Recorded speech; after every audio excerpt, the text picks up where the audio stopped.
Bom dia, que alegria juntos podermos meditar mais uma vez na palavra do Senhor. Já assistimos a aula, da Escola Bíblica Dominical, e agora meditando sobre, mais uma vez, espero que a última, vamos estudar sobre o 6º mandamento. Este mandamento, lá em Deuteronômio capítulo 5, você pode abrir sua Bíblia lá, Deuteronômio capítulo 5, versículo 17, é o mandamento que diz: não matarás. Deuteronômio 5, 17. Muito curto, mas muitos princípios envolvidos. Já estudamos o sentido desse mandamento no Antigo Testamento, já estudamos também o sentido positivo desse mandamento, que é o de preservar a vida. Então, não mate implica preserve a vida. E agora estamos estudando questões éticas em torno do mandamento não matar. Por quê? Porque é um claro mandamento dos 10 principais. Lembra que a lei de Moisés tem mais de 600 mandamentos, só que tem 10 que são os principais, dos quais derivam todos os outros mandamentos. E aqui estamos nesse 6º mandamento, que significa não assassine. Esse é o sentido do mandamento, não assassine. E aí vem uma série de textos no Antigo Testamento falando sobre pena de morte, pena capital. Isso é lícito? Como é? É uma incoerência? Será que a Bíblia está se contradizendo? E a resposta é não. Nós apresentamos 3 argumentos contra a pena de morte, explicamos sobre a questão de Caim, domingo passado, explicamos sobre a questão do próprio perdão e da graça do Senhor Jesus Cristo, e falamos sobre o exemplo da mulher que adulterou e ia ser apedrejada, e o Senhor Jesus disse: vai e não peques mais. São argumentos contra a pena de morte. Nós agora estamos vendo argumentos a favor da pena de morte. Lembrando, nós estamos estudando o princípio bíblico, não estamos estudando a aplicação desse princípio na nossa cultura e no nosso contexto. Isso é outro debate, é outra conversa, são outros argumentos. Mas o princípio bíblico da pena de morte é válido, e nós estamos observando que a Bíblia apresenta sim um princípio a favor da pena de morte em alguns casos. O caso clássico é o do assassino. Se você matou, você também deve pagar com a sua própria vida, Se foi intencional, premeditado, realmente a culpa foi da pessoa, no sentido de que ela quis, por vingança ou outras motivações, assassinar alguém. Então nós lemos no último domingo Êxodo 21, 23 a 25. Estamos vendo que a lei de Moisés apresenta vários casos em relação à pena de morte. Êxodo 21, 23 diz: mas se houver dano grave, então darás vida por vida, olho por olho, dente por dente, mão por mão, pé por pé, queimadura por queimadura, ferimento por ferimento, golpe por golpe. E nós temos aqui uma lista de aspectos, ou melhor, diretrizes para a pena de morte no Antigo Testamento. Primeiro, era o assassinato premeditado. Então é o clássico. Então, se você matou premeditadamente alguém, você tem que pagar com a sua própria vida. Êxodo 21, 12. Quem ferir a outro, de modo que este morra, também será morto. Porém, se não lhe armou cilada, mas Deus lhe permitiu caísse em suas mãos, então te designaria um lugar para onde ele fugirá. Se alguém vier maliciosamente contra o próximo, matando a traição, tirá-lo-ás até mesmo do meu altar, para que morra. Então havia o princípio: se você matou alguém premeditadamente, você vai pagar a pena por isso, com a sua própria vida. Mas se foi um acidente, uma desatenção, e aquela pessoa morreu na sua mão, por algum motivo, você tem uma forma de se proteger. Você vai para a cidade de refúgio. Era uma cidade que existia lá, algumas cidades em Israel naquela época, e você era protegido até um julgamento. Então havia uma forma de você se proteger de uma injustiça lá em Israel. Agora, se você não fosse correndo para a cidade de refúgio, o parente resgatador, né, ou melhor dizendo, o parente vingador viria pegar você e te mataria, né? Então você tinha que sair correndo para a cidade de refúgio. Mas também a pena de morte era aplicada no Antigo Testamento. Veja, a gente está vendo o princípio da pena de morte e as suas aplicações na lei de Moisés. Sequestro. Se você sequestrar alguém, sequestrar era passivo de pena de morte em Israel. Êxodo 21:16. O que raptar alguém e o vender ou for achado na sua mão, será morto. Olha como era grave, era sério. Então, se você raptar alguém e vender como escravo, que podia acontecer tráfico humano, você vai ser morto. Deuteronômio 24:7, ainda sobre o sequestro.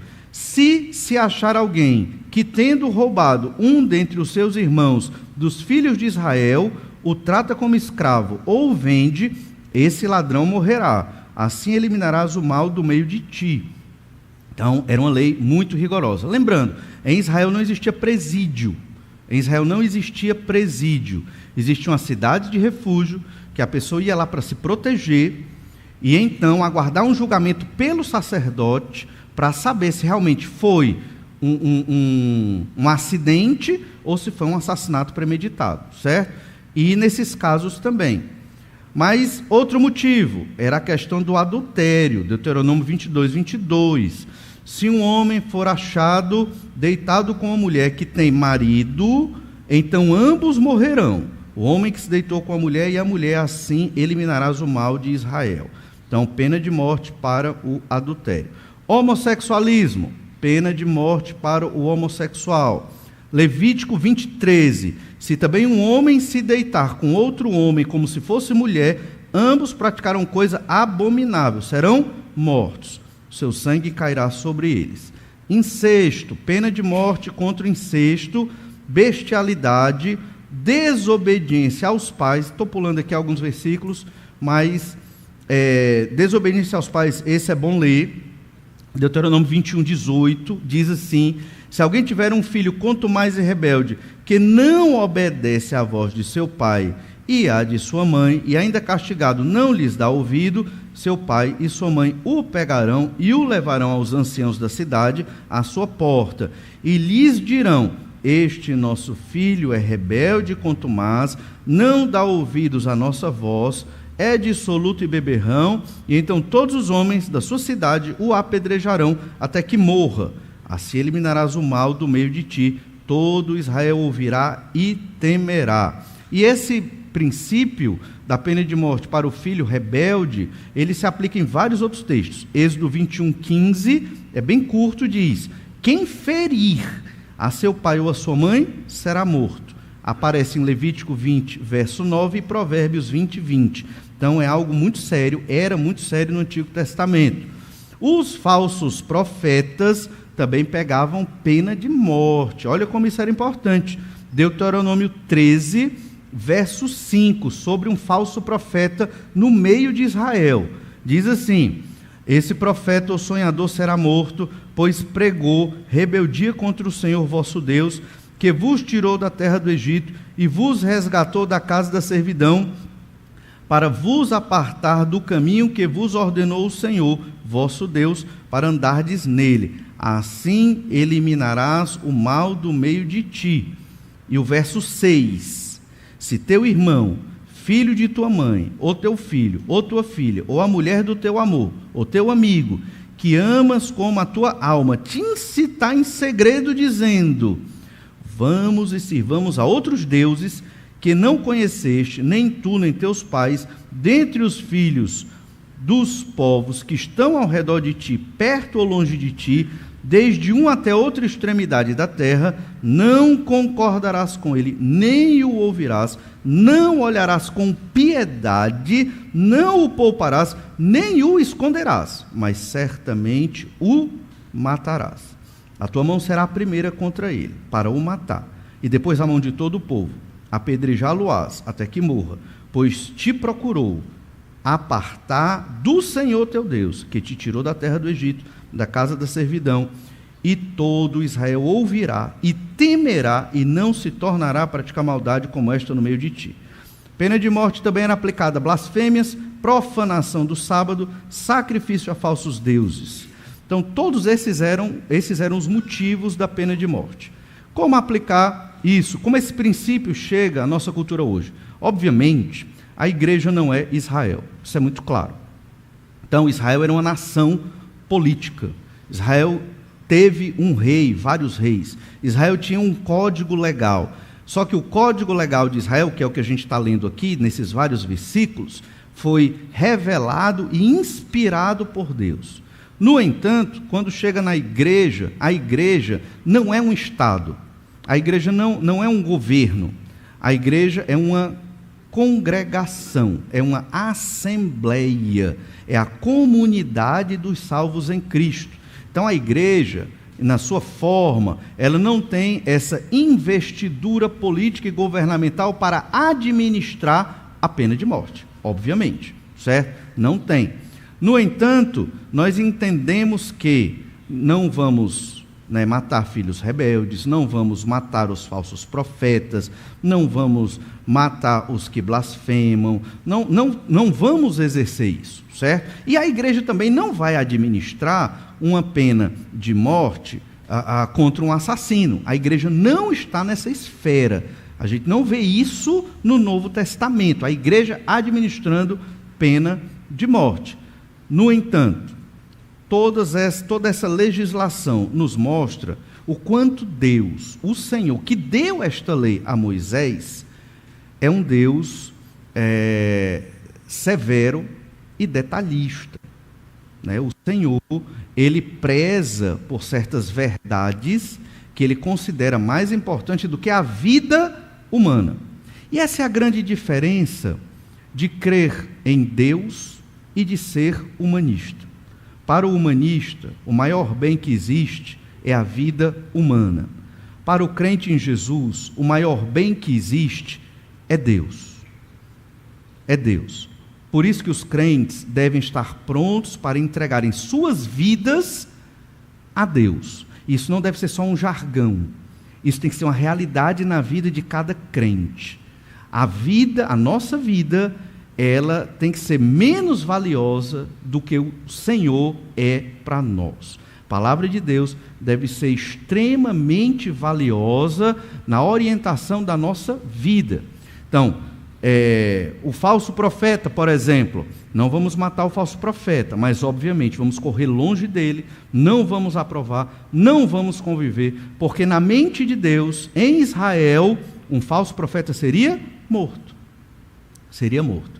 Mas o princípio da pena de morte, ele existe, a gente viu lá em Gênesis capítulo 9, verso 6, vimos ele sendo enfatizado lá em Caim também, que na verdade Deus disse que quem matasse Caim seria vingado 7 vezes, ou seja, seria morto 7 vezes, não tem como, logo é uma ênfase na morte de quem viesse a matar Caim, por isso Deus colocou uma marca em Caim, um sinal, para que ninguém matasse Caim, porque Deus teve misericórdia de Caim a título de exceção.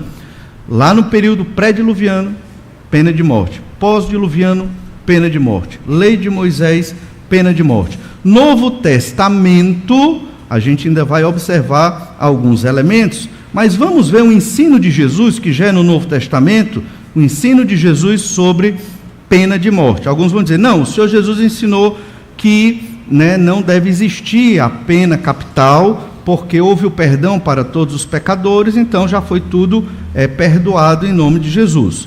No entanto, Mateus 5,17, Jesus diz assim: não penseis que vim revogar a lei ou os profetas. Não vim para revogar, vim para cumprir. Então Jesus, ele não anula os princípios da lei de Moisés. Jesus, quando veio, ele veio cumprir a lei, no sentido de que a lei de Moisés mostra que o ser humano é pecador. Então, se a lei de Moisés mostra que eu não tenho condição de me salvar pelas obras ao obedecer a lei de Moisés, esta lei que Deus deu a Moisés mostra que eu sou extremamente pecador, que eu estou condenado e que eu preciso de um Salvador. Quando Jesus vem e morre na cruz, ele cumpre a exigência da lei por mim e por você e por todo aquele que crê em Jesus. A exigência da lei, para quem quebrasse a lei, era a morte. Jesus morre na cruz para nos livrar de tamanha condenação, esta morte eterna. Entende? Então é isso que o versículo está dizendo.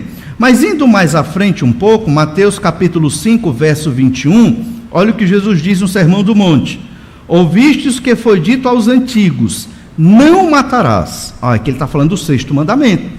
Só que Jesus ainda diz: e quem matar estará sujeito a julgamento, pena de morte.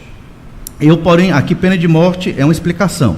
O julgamento seria isso, né? Então, Jesus diz: não matarás. Ouviste que os antigos disseram: não matarás. E quem matar está sujeito a julgamento, que significa pena de morte. Eu, porém, vos digo que todo aquele que, sem motivo, se irá contra seu irmão, estará sujeito a julgamento, e quem proferir um insulto a seu irmão estará sujeito a julgamento do tribunal, e quem lhe chamar tolo estará sujeito ao inferno de fogo. O que é que Jesus quis dizer com isso? No Sermão do Monte, Jesus não está ensinando uma nova lei. Quando ele diz: ouviste o que disse os antigos, ou o que foi dito pelos antigos, Jesus não está anulando o que foi dito na lei de Moisés. Jesus está indo contra a interpretação que os fariseus e escribas estão fazendo da lei de Moisés. E que interpretação era esta? Nesse período aqui do primeiro século, a gente tem que entender que os israelitas, judeus, eles não estão vivendo como era para ser, como foi ensinado por Moisés no Antigo Testamento. Aqui eles estão vivendo o que a gente chama de legalismo. O que significa isso? Eles acreditavam que, guardando a lei de Moisés, eles seriam salvos. É o que a gente chama hoje de salvação por obras. Eles acreditavam nisso. Se eu seguir a lei de Moisés, eu serei salvo pela lei. Eles entendiam assim. No entanto, com Esdras surgiram muitos rabinos. Esdras, historicamente, é o primeiro rabino que surge. E no período intertestamentário, entre Malaquias e o Novo Testamento, muitas coisas acontecem. Processo de helenização, de Israel. Surgiu a Septuaginta, que é uma versão grega do texto do Antigo Testamento que nós temos aqui, que era em hebraico, foi traduzido para o grego. Então, uma série de questões foram surgindo. As sinagogas foram efetivadas ali, que eram escolas para preservar a cultura judaica que estava morrendo. E tudo isso para explicar o quê? Que a fé do Antigo Testamento, de Israel do Antigo Testamento, não é a mesma de Israel do Novo Testamento. Surgiu um judaísmo helenista. E esses rabinos helenistas, judeus, eles estão ensinando o seguinte: não matarás. Significa o quê? Você não pode matar o seu irmão judeu. O gentil pode, o judeu não. Era isso que eles estavam ensinando, entende?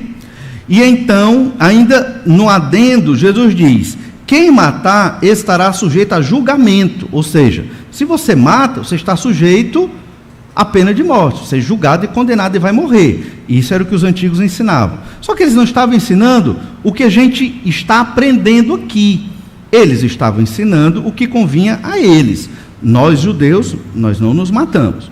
Mas os romanos, nós podemos matar. Então, a gente pode lutar contra os romanos e matar tranquilamente os romanos. Ou matar qualquer outra pessoa. Ou ir contra o Império Romano, como era um pensamento muito comum em Israel naquela época. E se efetivou lá por volta do ano 70 depois de Cristo. Mas o fato é que Jesus, ele começa a explicar no versículo seguinte, o versículo 22, eu, porém, vos digo que... Aí Jesus vai explicar o espírito da lei do 6º mandamento, como a gente realmente deve viver, certo? Não matar é pecado, mas você não deve chegar até o limite de não matar.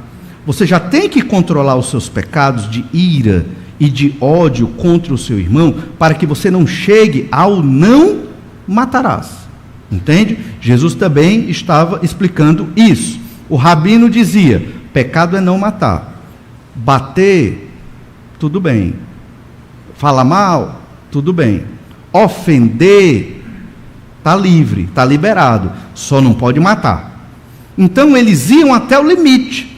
Eles não matavam, mas eles maltratavam, odiavam, guardavam rancor contra os seus próprios irmãos judeus. E o gentil podia matar, não tinha problema, é gentil. Aí Jesus diz: eu, porém, vos digo que todo aquele que se irá contra o seu irmão estará sujeito à pena de morte. Se você se irá, por quê? Porque se você já se irou no seu coração contra o seu irmão, você já desejou matá-lo. O pecado começa onde? No coração. Então você tem que trabalhar o quê? O coração.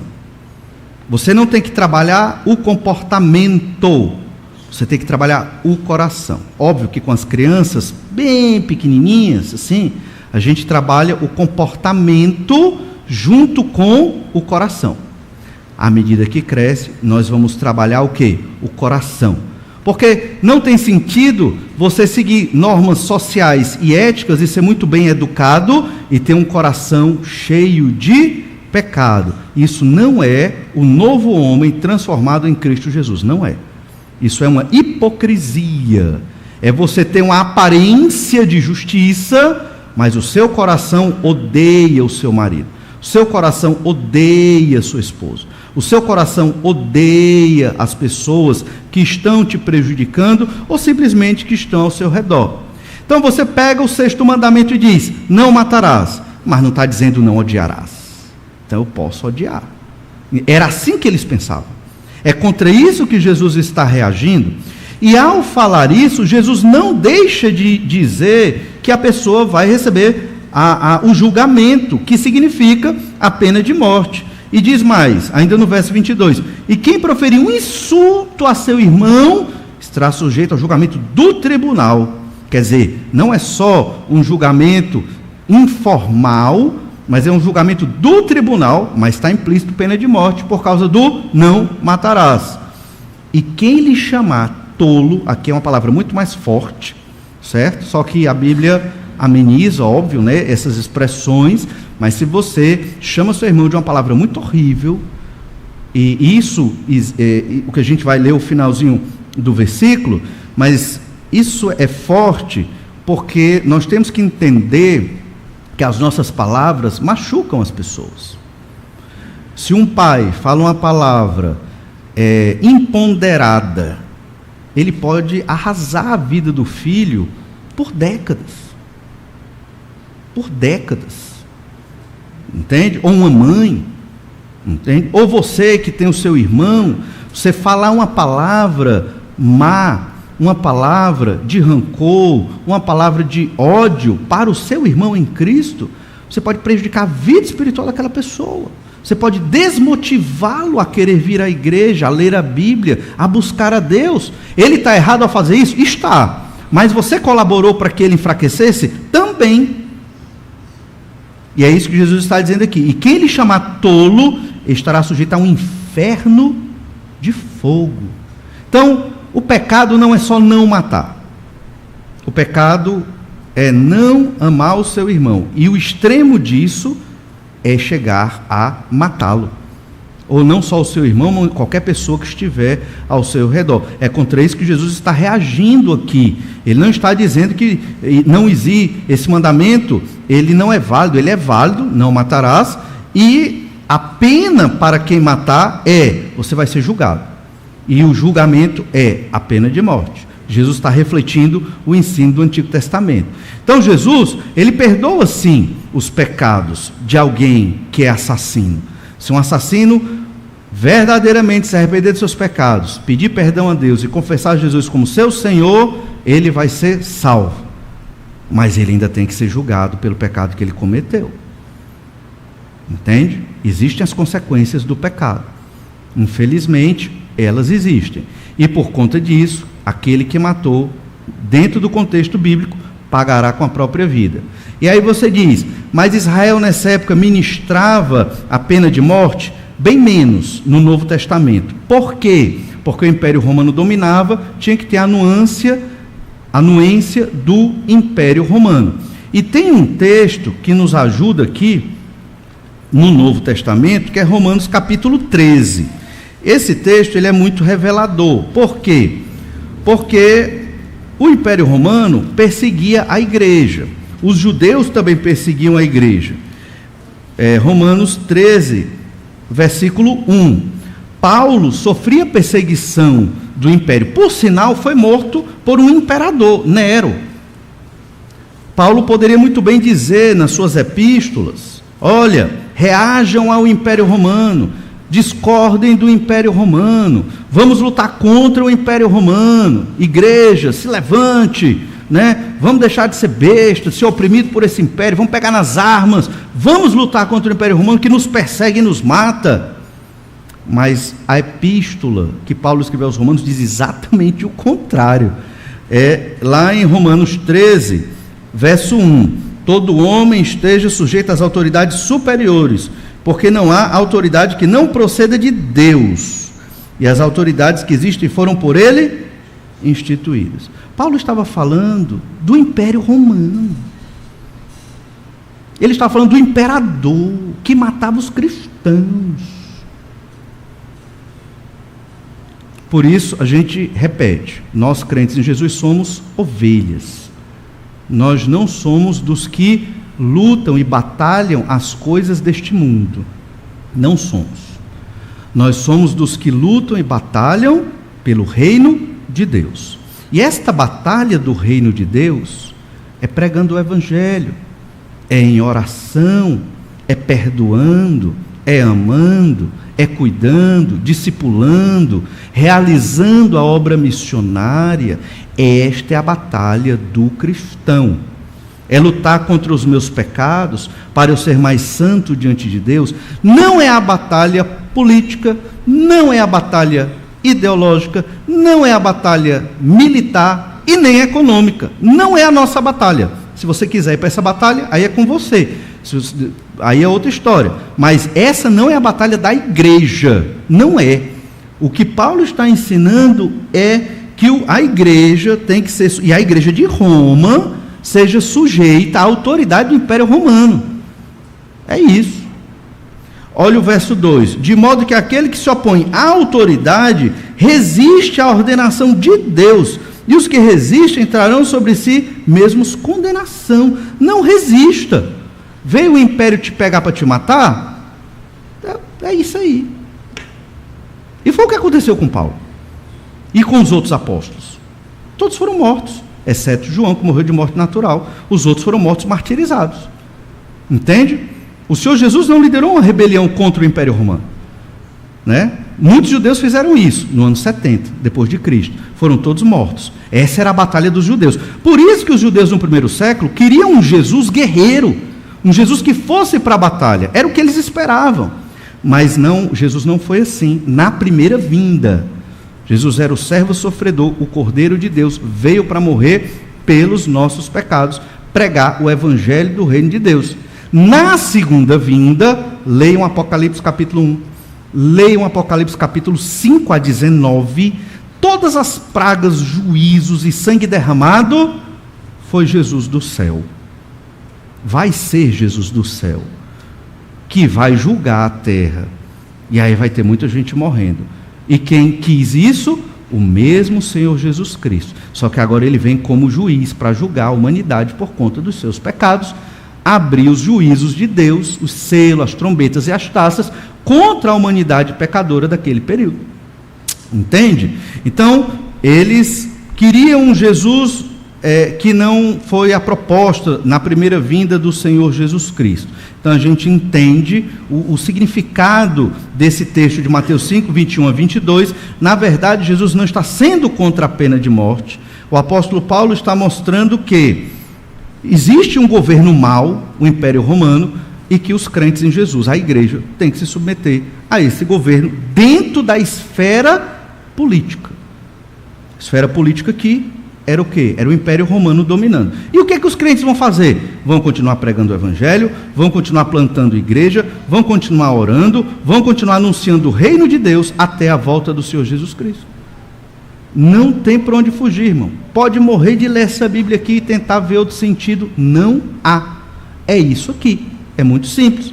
E o verso 3 diz: porque os magistrados não são para temor, quando se faz o bem, e quando se faz o mal. Queres tu não temer a autoridade, faze o bem, e terás louvor dela, visto que a autoridade é ministro de Deus para teu bem. Entretanto, se fizeres o mal, teme, porque não é sem motivo que ela traz espada, pois é ministro de Deus, vingador, para castigar o que pratica o mal. Hipoteticamente, se esse governo fosse justo, o do Império Romano, que é o contexto da epístola aqui, hipoteticamente, se esse governo fosse justo, se você faz o bem, não tem uma autoridade. Mas se você faz o mal, ela vai vir com a espada. Punição. Quando você diz que ela vem com a espada, aí significa o quê? Algo muito grave, talvez até referindo-se à própria pena de morte por conta dos seus crimes. Percebe? Mas, obviamente, que aqui é difícil você ter um governo, nessa época, justo, que realmente refletisse o bem de Deus naquela época. Realmente. Alguns vão dizer assim, não, você só obedece o governo quando ele for justo. Então, você nunca vai obedecer nenhum governo? Qual governo na terra reflete a justiça de Deus? Não tem. Nem Israel, no Antigo Testamento, conseguia refletir a justiça de Deus ali. Mas, por fim, encerrando o nosso estudo sobre a pena de morte, há um texto muito conhecido, que é João, capítulo 8, verso 1. Olha o Evangelho de João, capítulo 8, verso 1. É o texto que trata daquela mulher adúltera, João 8, 1. E chegam ali escribas e fariseus, levam esta mulher a Jesus para fazer uma armadilha para Jesus. Se Jesus dissesse assim, apedreja a mulher, então o Senhor Jesus Cristo, ele incorreria em uma certa imperícia da lei, e também o povo ia reagir mal contra Jesus. Os escribas e fariseus, eles queriam retirar a popularidade de Jesus e pegar Jesus em alguma falha até de interpretação da lei. Se Jesus dissesse, não apedreje a mulher, Jesus também incorreria na imperícia da lei. E aí ele ficaria numa situação muito complexa diante dos escribas e fariseus, e daria motivo para que eles abrissem algum tipo de processo para ou prender ou até matar o Senhor Jesus por não ensinar corretamente a lei de Moisés. Vamos entender isso. Evangelho de João, capítulo 8, verso 1. Jesus, entretanto, foi para o Monte das Oliveiras. De madrugada, voltou novamente para o templo, e todo o povo ia ter com ele, e assentado os ensinava. Veja bem, Jesus estava no templo, de madrugada é aquele horário da manhãzinha, cedinho, amanhecendo o dia, e o povo foi lá ter com Jesus. Foi o que aconteceu. Verso 3. Os escribas e fariseus trouxeram à sua presença uma mulher surpreendida em adultério, e fazendo-a ficar de pé no meio de todos. E aqui, detalhe importante. Como é que esses escribas e fariseus, de madrugada, acharam esta mulher em adultério? E eles disseram, flagrante, surpreendida em adultério. Mais à frente eles vão dizer, no verso 4, que é um adultério flagrante. Como é que eles acharam? Muito suspeito, não é verdade? Muito suspeito. Isso é um indício de que muitos desses homens viviam em situações promíscuas e conheciam esses locais de promiscuidade da época. E por isso eles sabiam onde pegar uma mulher dessas que estava em pecado. Certo? Isso é um indício. Não é uma coisa assim confirmada, mas é suspeita. E então a mulher ficou lá e eles disseram, verso 4, disseram a Jesus, mestre, esta mulher foi apanhada em flagrante adultério. E na lei nos mandou Moisés que tais mulheres sejam apedrejadas. Tu, pois, que dizes? Aí, ora, Se na lei diz que era para apedrejar, por que eles foram perguntar algo para o Senhor Jesus Cristo? Porque queriam pegar Jesus em algum erro. A lei de Moisés diz que tinha que ser apedrejado o homem e a mulher. O homem não estava aqui, estava somente a mulher. No entanto, se Jesus dissesse apedreja, era uma imperícia. Se dissesse não apedreja, incorreria também num tipo de imperícia. Era quase que uma armadilha lógica para pegar Jesus e desacreditá-lo como rabino e mestre. Jesus era muito mais do que isso, é o Senhor e o Salvador. Olha o verso 6. Isto diziam eles, tentando para terem de que o acusar, mas Jesus, inclinando-se, escreve na terra com o dedo. E aqui é um mistério. Como seria bom se dissesse o que Jesus escreveu, não é verdade? Livros e livros e livros ao longo da história especulam o que Jesus escreveu na areia, mas não é dito no Evangelho. A gente não pode afirmar. No entanto, a gente tem que partir da seguinte forma: Jesus escreveu algo na terra que, obviamente, ou rabiscou, desenhou, ou escreveu mesmo. A língua hebraica era muito sintética, dava para escrever em espaço muito pequeno, muita coisa. Algo que aqueles escribas e fariseus, treinados na lei, reconheceriam. Existe um texto na lei de Moisés que ajuda a descobrir se uma mulher ou homem, embora o texto fale só de mulher, mas refere ao homem também, se ele é um adúltero ou não, se ele estava adulterando ou não, certo? Esse texto está lá em Números capítulo 5, verso 16. E provavelmente Jesus estava mexendo no pó da terra, e isso dá todo indício, porque tem tudo a ver com o texto que a gente vai ler. Era uma forma de o sacerdote perceber se aquela mulher foi pega em adultério. Antes de ler o texto, Números 5, 16, diz, ele vai tratar de um aspecto que parece algo místico, mas não é místico, nem é bruxaria. Você entende como algo da mente que se revela, entende? É algo, você está escondendo uma mentira de todo mundo, e quando alguém te sugestiona, né, como diz no popular, mais um dito popular, né, jogando uma verde, né, você joga verde para ver se... Eu nunca entendi esse ditado, mas diz que é assim, você joga uma verde. E a pessoa, depois alguém me explica, eu não sei o que é, só estou reproduzindo. E aí você se entrega. Não acontece isso? É basicamente o que a gente vai ler aqui nesse texto de Números 5,16. O sacerdote sugestiona e a mulher se entrega se ela estava em adultério. Olha o que diz o texto. O sacerdote a fará chegar e a colocará perante o Senhor. O sacerdote tomará água santa num vaso de barro. Também tomará do pó que houver no chão do tabernáculo e o deitará na água. Jesus estava no templo, mexendo no pó, na terra. Por isso é bem sugestionável eles terem pensado nesse texto. E Jesus desenha alguma coisa. É muito provável que na hora eles lembraram desse texto aqui. É muito provável. Não estou dizendo que eles lembraram, mas é muito provável. Verso 18. Tomará do pó da terra, tomará do pó que houver no chão do tabernáculo e o deitará na água. Vai fazer uma lama, né? 18. Apresentará a mulher perante o Senhor e soltará a cabeleira dela e lhe porá nas mãos a oferta memorativa de manjares, que é a oferta de manjares dos ciúmes. A água amarga que traz consigo a maldição estará na mão do sacerdote. Veja que o sacerdote está criando todo um clima. Lembra quando você vai no tribunal? Você não, quando você vê no filme, né, que você tem que jurar ali sobre a Bíblia. Eu nem sei se no Brasil faz isso, eu vejo nos filmes americanos. Você bota lá, você jura, diz a verdade, que a verdade na mão em cima da Bíblia. Acho que no Brasil não acontece isso não. Juro, não é assim? Pois é, aqui ele colocou a mulher diante da presença do Senhor. É como se ele estivesse dizendo: olha, mulher, você está diante de Deus. Nós vamos fazer aqui um sacrifício e você vai dizer a verdade. Você está vendo essa água? Com a terra do tabernáculo. Olha o que você vai ter que fazer. E você tem que dizer a verdade. Senão, olha o que vai acontecer com você. Verso 19. O sacerdote a conjurará e lhe dirá: se ninguém contigo se deitou, E se não te enviaste para a imundícia, estando sob o domínio do teu marido, destas águas amargas, amaldiçoantes, serás livre.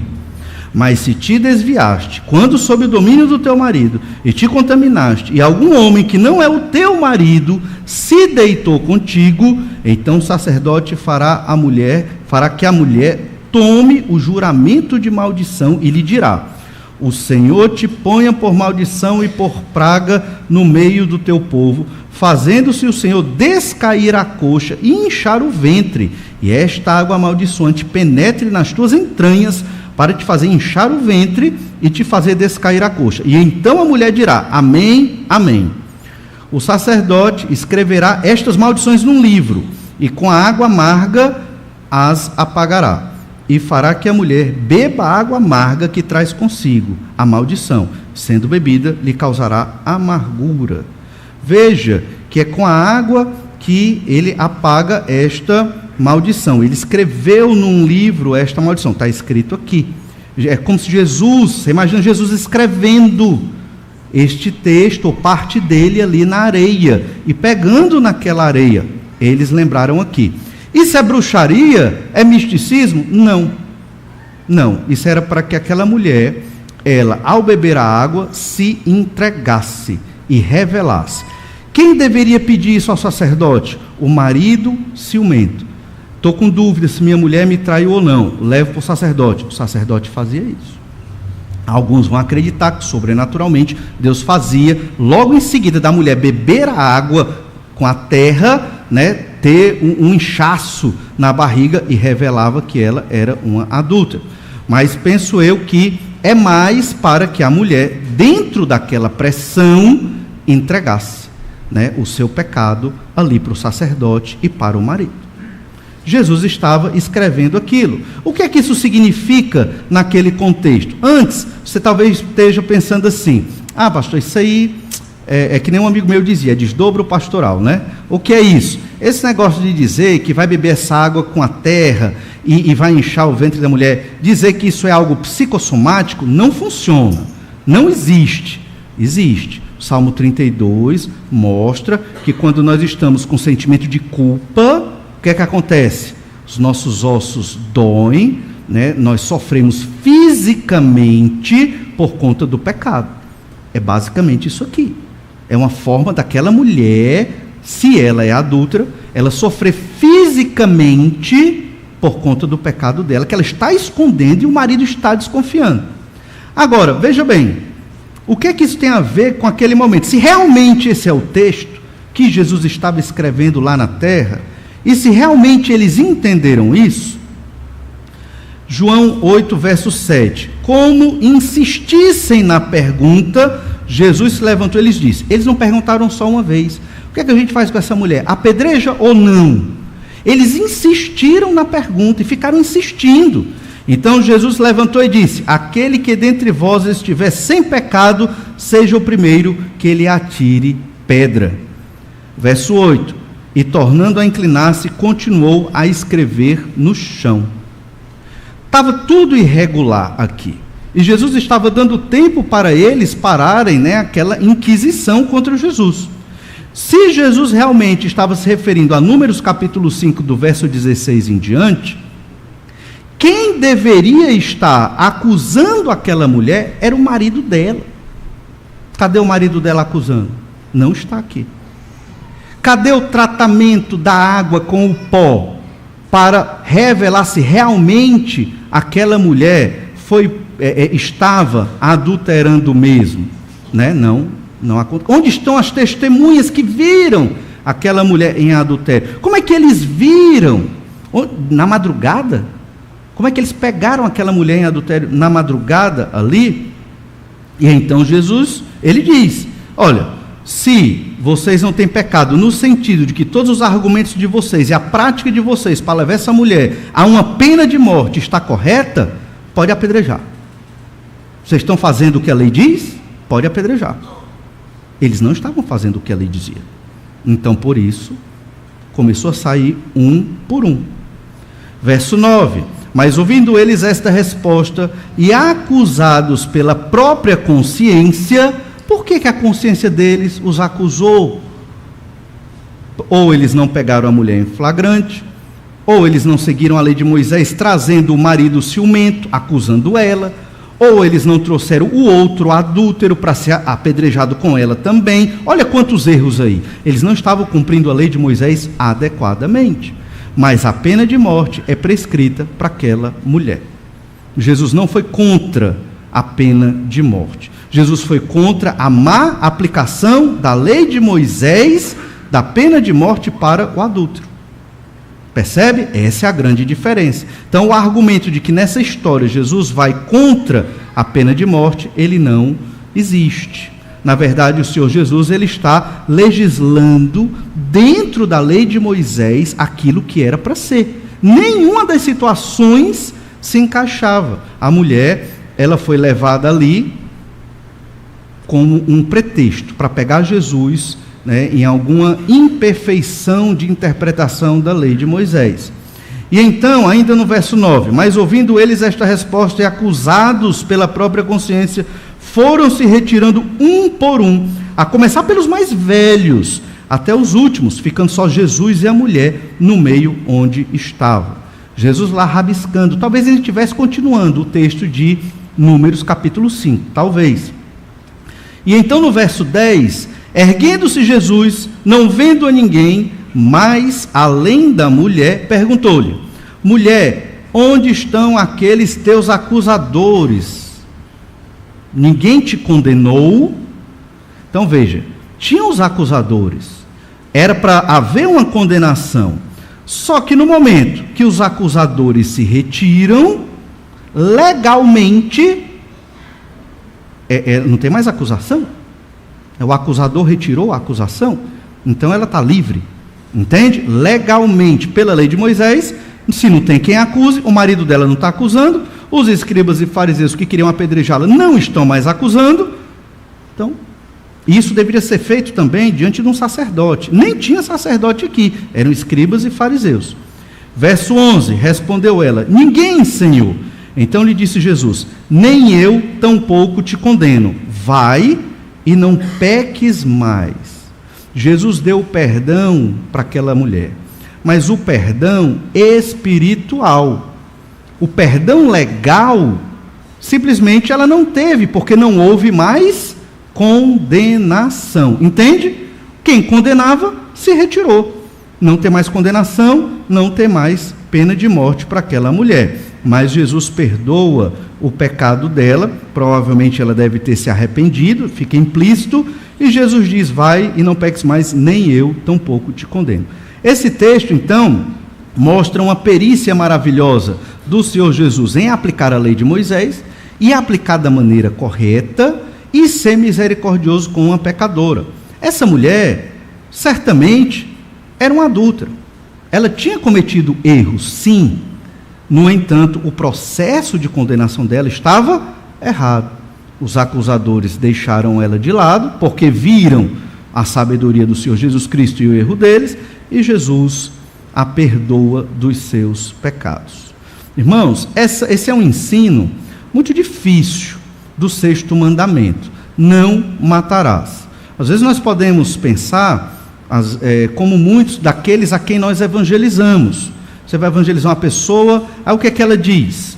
Ah, mas eu não preciso de salvação, eu não bebo, eu não fumo, eu não mato, eu não roubo.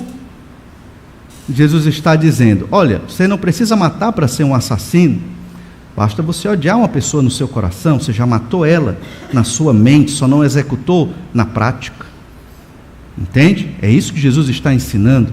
O espírito dessa lei indica que nós temos que preservar a vida, explica que nós temos que amar as pessoas e cuidar uns dos outros, para que jamais cheguemos no ponto de ter que assassinar uma pessoa, nem sem querer, obviamente, nem por acidente. Deus nos livre de uma situação dessas, né? Mas o não matarás tem esta função de preservar a vida, e muitas vezes, para preservar a vida, no contexto bíblico, tanto antigo como novo, vimos vários textos, é necessário uma pena de morte. E na atualidade, aí cabe outro estudo, outro momento, sobre questões éticas e políticas mais detalhadas para observar isso, que não é o nosso caso hoje. Vamos orar então, agradecer ao Senhor, um pouco mais técnico, mais importante para entender as nossas bases bíblicas, para defender esse sexto mandamento e as consequências que ele traz. Vamos orar, pedir que o Senhor nos abençoe e nos ajude. Obrigado, Senhor, pela bênção de hoje, tempo maravilhoso que o Senhor nos dá para te adorarmos, ó Pai, vivermos para a honra e glória do teu nome. Obrigado pela tua lei, que não nos leva à salvação, mas nos orienta na nossa santificação. Capacita-nos, Senhor Deus, a não nos apegarmos somente no não matarás, mas pensarmos principalmente na preservação da vida, no amor ao próximo, em amar o inimigo e principalmente no nosso coração, nutrir a bondade e o amor que vem do Senhor para com aqueles que estão ao nosso redor, para com o nosso próximo. Te pedimos isso, ó Deus, em nome de Jesus. Amém. Deus lhe abençoe, lhe dê um bom almoço e até a noite às 18h30.